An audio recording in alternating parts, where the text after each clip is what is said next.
Hello YouTube, Jerry Kirkpatrick here, and today we're going to finish up the spark guard that goes over the top of my disc grinder. You've seen in a couple of the other videos as I've been getting my disc grinder in a condition that I want it to be in, nice and not sparks flying everywhere.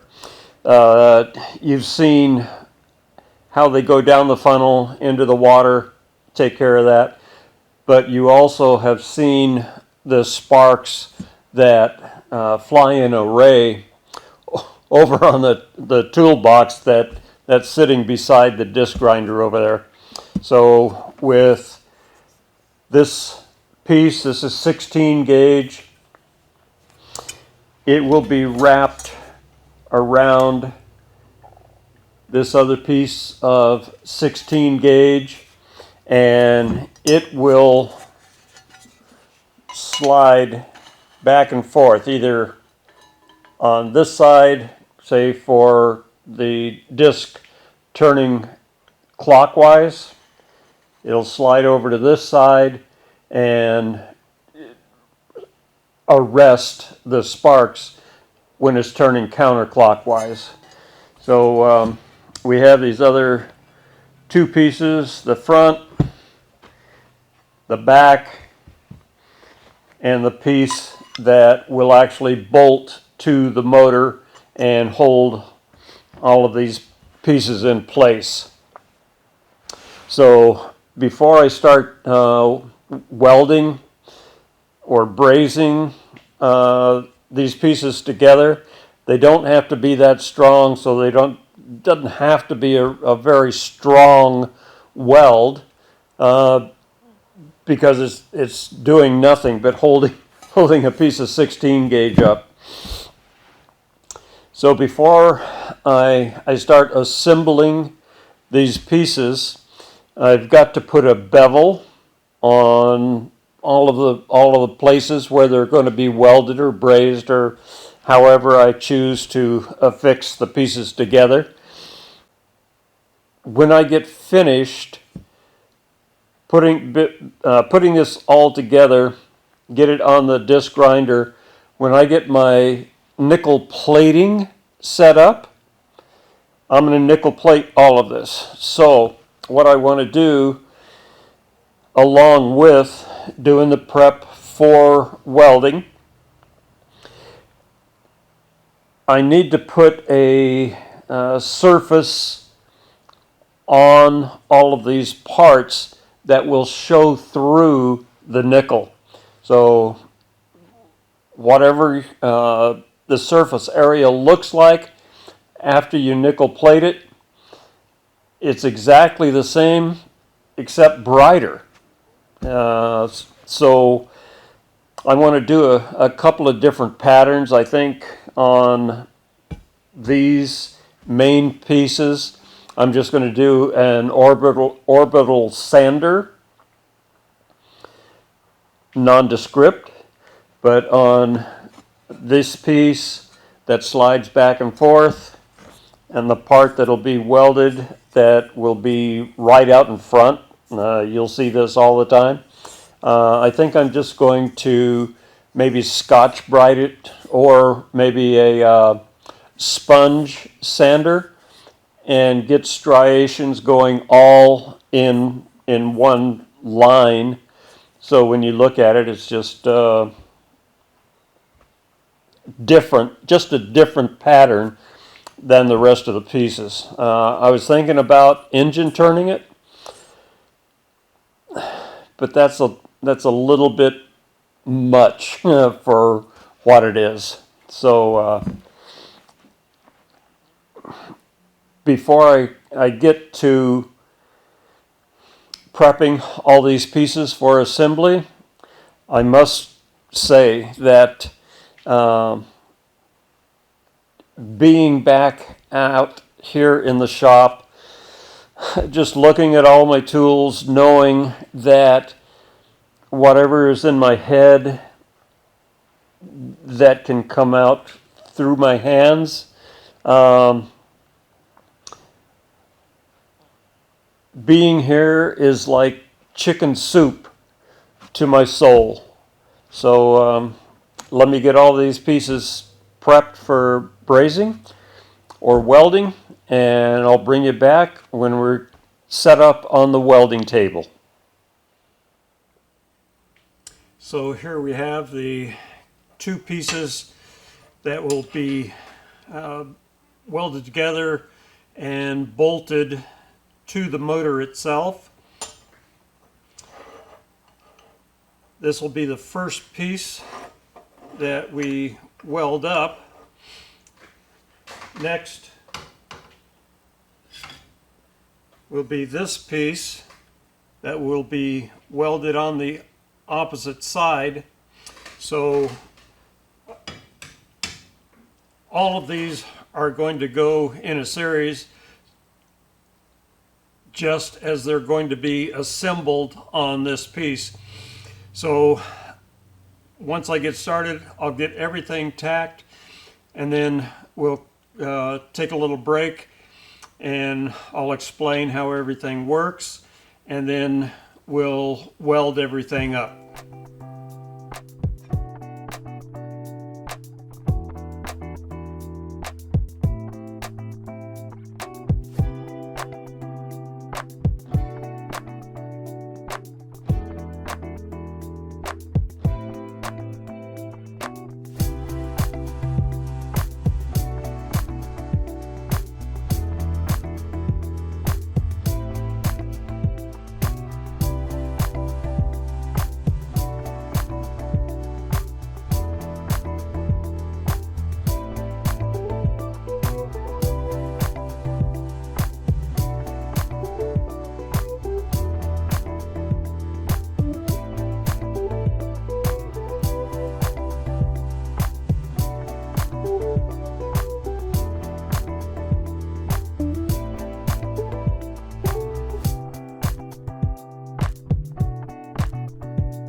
So this is the tallest piece. This will be closest to the disc. The disc will be right here. Right here will be the piece that goes back and forth depending on the rotation of the disc.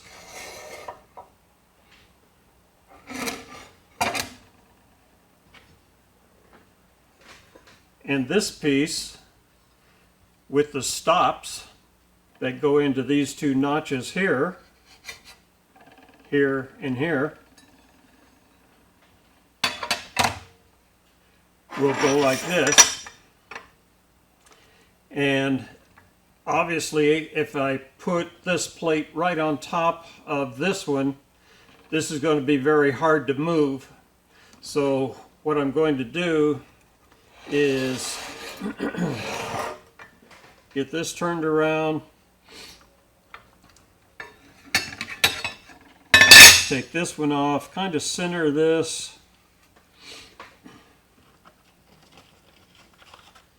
then I have just two pieces of cardboard, and this is the thickness of this is about like 3 sheets of paper, not very thick. It's not as thick as the cardboard you would find on the back of a tablet. So I'm just going to place this here and here, make sure they don't overlap so it has a different thickness.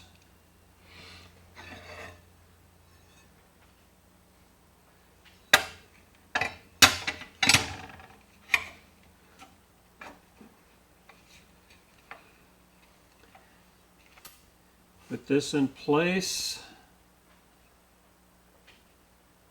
so it's flushed up. There we have all of the pieces. We have the one that moves, that one, and we're up tight against the front one. So now I can tack this in place, and then I can start welding it up. So let me get this tacked and we'll take a look at how all of this works.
So here you have it. Those pieces are free.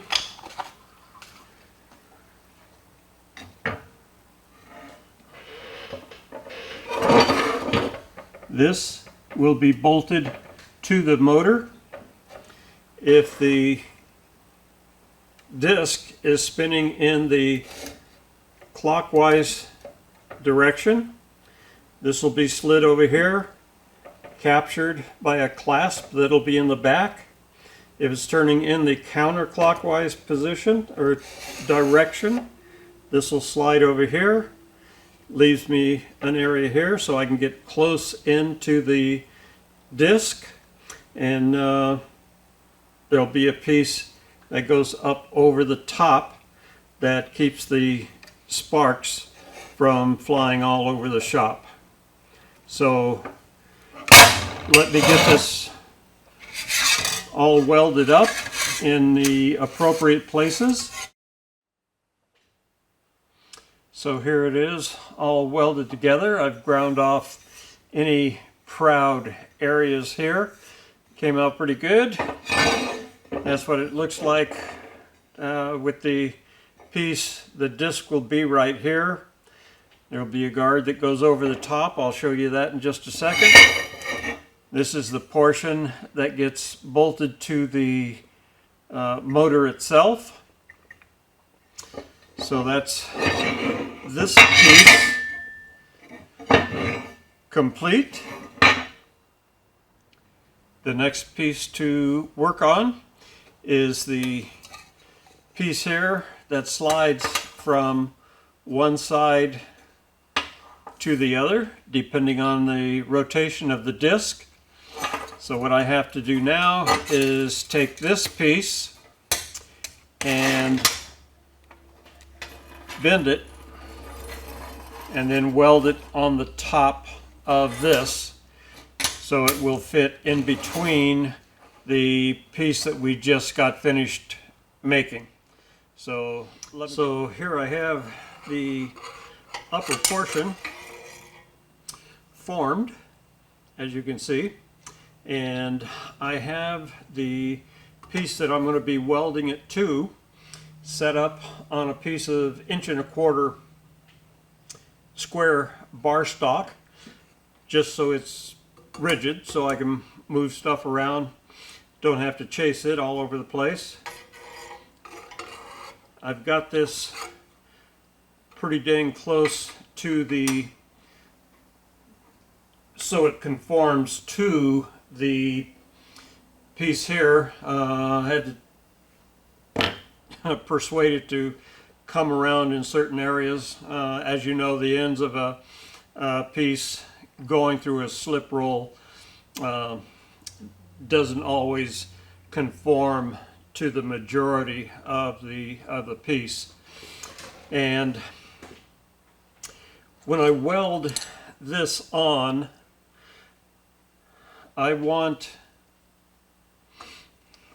where this comes up and this comes over, I want these pieces to join corner to corner, exactly corner to corner. That way the fillet, I can either just melt the two corners away and that'll make a nice fillet, or I can introduce probably some 035 or something like that. Not much more than 035.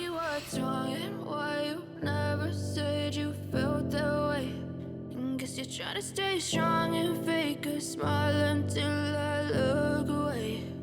But I've known you too long, it hurts to watch your blue eyes fade to gray as you fade away, as you fade away. I know you told your friend you're not okay, and tell me what's wrong and why you never said you felt that way. Guess you're trying to stay strong and fake a smile until I look away. But I've known you too long, it hurts to watch your blue eyes fade to gray as you fade away, as you fade away.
I guess you're trying to stay strong and fake a smile until I look away. But I've known you too long, it hurts to watch your blue eyes fade to gray as you fade away. As you fade away. As you fade away.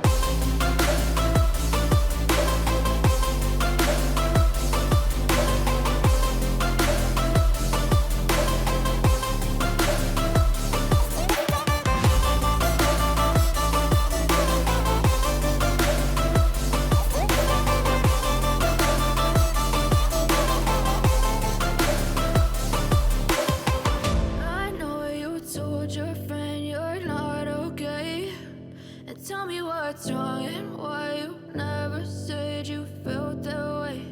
And guess you're trying to stay strong and fake a smile until I look away. But I've known you too long, it hurts to watch your blue eyes fade to gray. All right. So you can see by the heat affected zone all the way around that I moved at a very consistent pace. There was one little place right here I had to fill, and that was about it. The only reason this is a little bit broader is because I came in, well, I had this hot from making a tack, and then I finished that off. That induced a little bit more heat there, plus this is a thinner section. But a little sanding, and this radius on the corner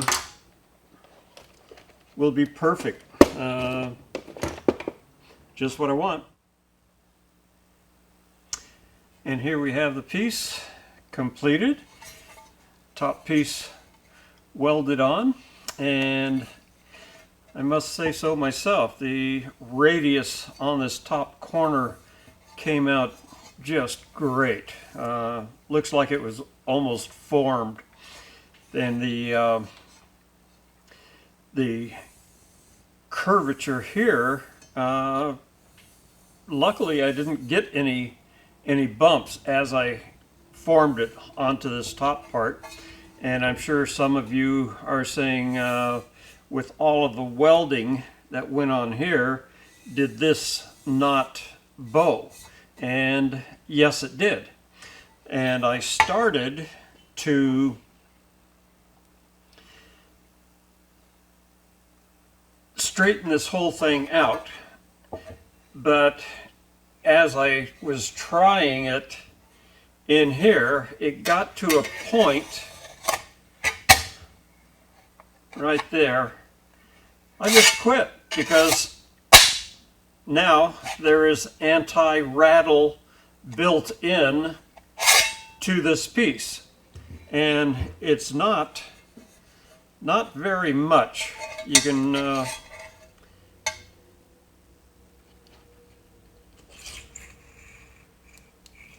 just see right here, there's not very much bend to it at all, but it's enough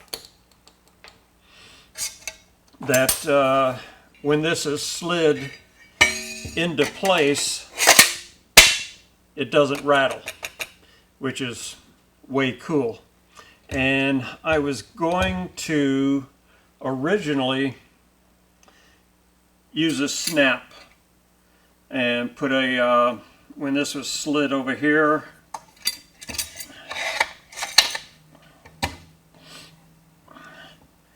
there would be a little clasp there, and I would just use this to hold it in place. When I moved it to the other side, obviously there'd be another place to latch on here. But what I decided to do is, which is actually quite nice and simple, I can slide this over to one side, one turn, and this won't move. One turn, Slide it to the other side. And there you go. It's nice and tight. So this is complete as it is with as a unit, but the next thing I want to do is curve this outside edge down.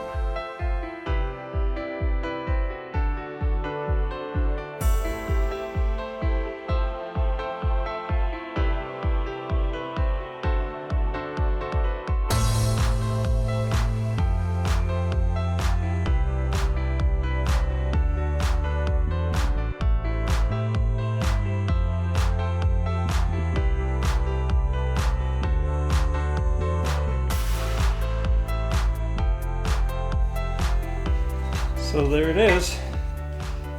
I have a nice reflection all the way from one end to the other.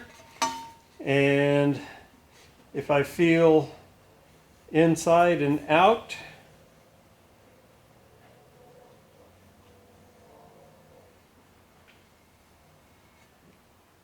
that's great. I feel no irregularities anywhere all the way along. So let's get this thing mounted on the disc grinder.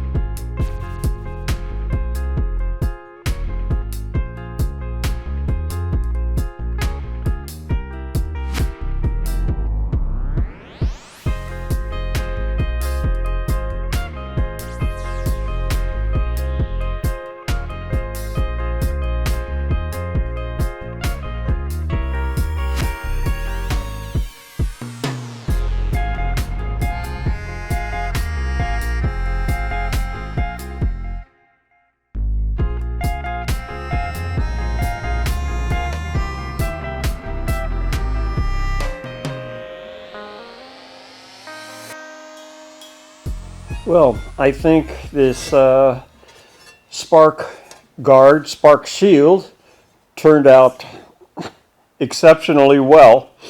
The one thing I must say, when I got finished with both the mount that's bolted to the disc grinder and this shield, I sprayed them with nozzle spray for my MIG gun, both the mount and this shield itself.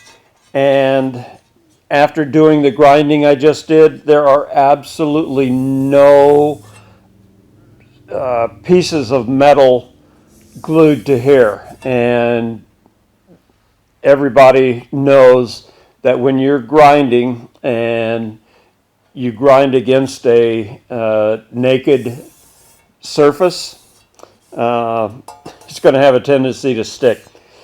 Just spraying with nozzle spray just kept this thing smooth as heck.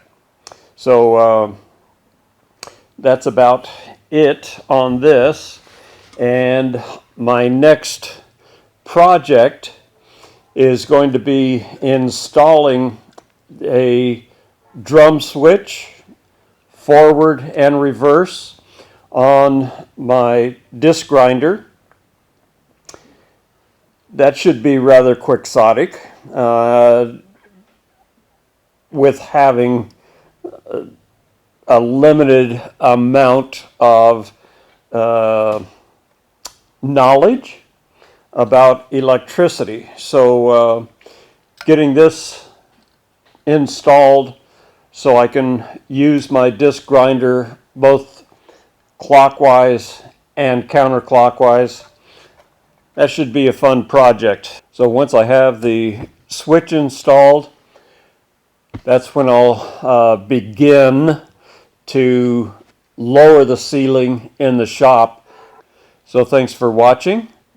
Please give me a thumbs up, subscribe, and ring the bell. Please consider becoming a patron.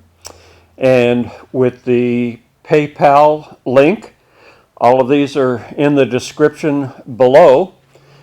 You click on the PayPal link and then hit send and then continue from there. That would be greatly appreciated. Help me with lowering the ceiling in my shop and still produce videos for you all. So if you found this video entertaining or you got some good information from it, please consider sharing it with your friends. Just hit the share button below and send it out and let some of your friends see what's happening on this channel. Once again, thanks for watching. See you later.